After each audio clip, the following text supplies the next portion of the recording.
vivent une précarité. On parle autant des éducateurs en éducation spécialisée ou bien les préposés aux élèves handicapés, les techniciens en travail social et aussi le salaire moyen par année d'environ 27 000 $. Donc il y a ces demandes du côté patronal qui sont de plus en plus exigeantes pour la nouvelle convention collective qui sera à échéance le 31 mars prochain. Et vous ajoutez à cela l'autre point, c'est le projet de loi des commissions scolaires qui sera présenté, qui sera déposé le 10 février prochain. On demande à tout le personnel de soutien scolaire, on a des demandes exigeantes finalement. C'est ce que soutient la Fédération. Je vous fais entendre un extrait du président. On parle d'atteindre directement les conditions de travail. On parle d'augmenter le fameux 50 km. On demande plus de flexibilité, plus de souplesse à ce monde-là, qui sont déjà atteints par une lourdeur de tâches incroyable. Là. Donc, ça, c'est déplorable.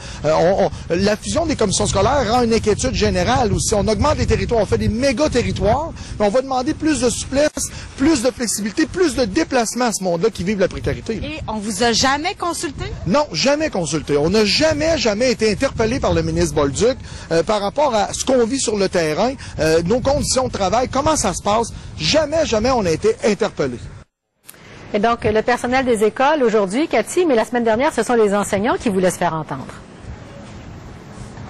Oui, on était sur place, des enseignants qui avaient cette mise en scène, en fait, ils étaient déguisés en costume d'époque, ils étaient en calèche pour rappeler au ministre Bolduc qu'il ne voulait pas revenir à des pratiques en enseignement qui finalement relèvent du temps des filles de Caleb, du temps d'ancien temps, parce que vous vous souvenez, certaines propositions du ministre Bolduc en décembre, ça visait l'augmentation du ratio enseignants-élèves, ça faisait fi aussi des élèves en difficulté et ça a vraiment créé tout un tollé du côté du personnel enseignant parce qu'il se disait, écoutez, on revient à d'anciennes méthodes.